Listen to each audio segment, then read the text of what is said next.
Andito pala kami ngayon sa isa sa masarap na kainan dito sa Islamabad. Santorin Breeze yata yung pangalan ng kakainan namin. Katabi nga siya ng Chisius. Hindi ko alam kung tama ang pagbasa ko sa kanila, ha? Alam niyo naman na ako slow. Parang hindi na grade 2. Kaya ako hinihingi ko ang inyong pangunawa kung ako'y nagkakamali. Pagpasok nga namin dito, ay akala ko ay dito na. Hindi pa pala. Aakit pala kami sa pangatlong baitang. Ay, pangatlong baitang. Sa pangatlong floor. Habang kami nga ay umaakyat, ay ang ganda-ganda dito, oh. Lalo na sa personal ito. Ang sarap-sarap mag-picture-picture dyan. Ito pala si Madam, ang kasama namin. At saka kasama niya yung kaibigan niya. Ayan.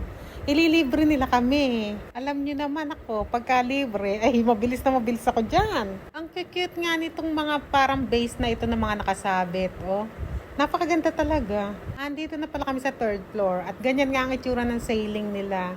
Napakagandahan, no. Ang sarap talaga mag-picture-picture dito. Yun nga iba ay parang pumupunta lang rito para mag-picture. Ay hindi pa pala kami doon kasi ayan aakit pa uli Kaya hindi pa pala kami dito kakain. Akala ko lang pala. Ngayon talaga, ayan, andito na kami sa kakainan namin. Dito pala sa harap ng kakainan namin ay merong mga ganito na parang mga chandelier dyan na makukulay.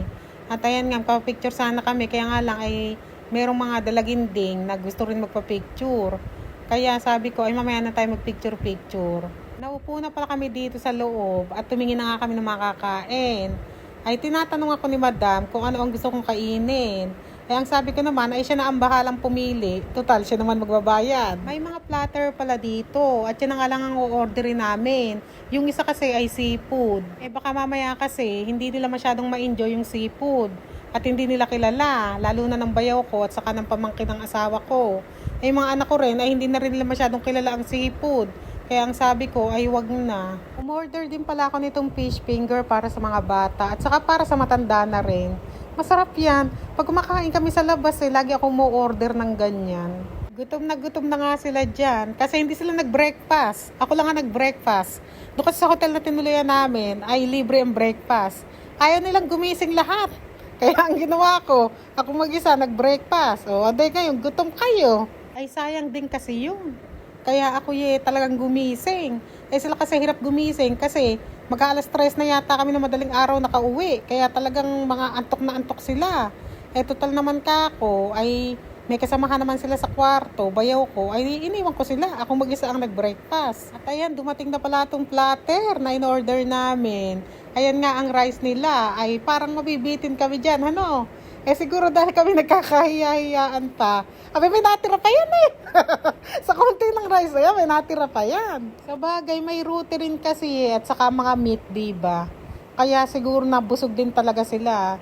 Ako lang naman talaga ang rice is life. Eh sila, pag may roti, nagruruti sila. At ayan pala, nagpapakitang gila sila. May pausok. Sana all, inuusukan. Ano kami? Lamok? Etyos lang. Tuwang-tuwa nga ako dahil may pausok na ganyan. Aba, talagang magpapakitang gilas to. Ngayon naman, ay may paapoy na. No, it always move, rapid. Malikot nga lang.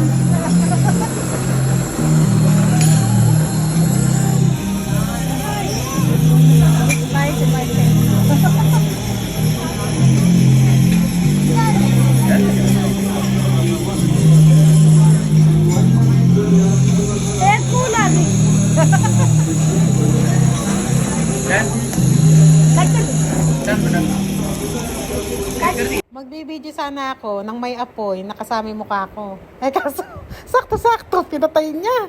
Sobrang lugi na naman ako for today's video. Dumating na rin pala itong mga juice na order namin. Yan palang kulay purple ay blueberry juice yan. Tawang-tawa pa ako dyan. Sabi ko, ba't parang panis yung lasa? Sabi ko, Madam, ganito ba talaga lasa nito? Kasi umorder ako ng blueberry juice. Ito yata ay shake. Pero hindi naman daw. Ganyan daw talaga yung lasa.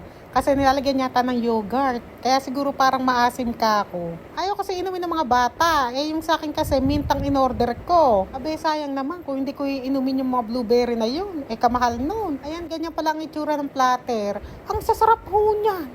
Wala kang aayawan. Basta ang sasarap niya. Siguro yung seafood platter nila masarap din. Ay, inshallah, malay nyo naman, ay dumating ang panahon, makabalik kami dito. Ang itry naman namin ay yung seafood. Pero ito talaga ang sarap. Sabi nga ng bayaw, kinahihiya lang daw siya kumain eh. Pero ang sarap daw eh. Nang dumating nga ang bill, ay 22,000 yata yung binayaran niya. Ang sabi ko nga, ay hati na lang kami na magbayad. Ay ayaw niya naman at paminsan-minsan lang naman daw kami magkita. Kaya ayan, salamat sa iyo madam.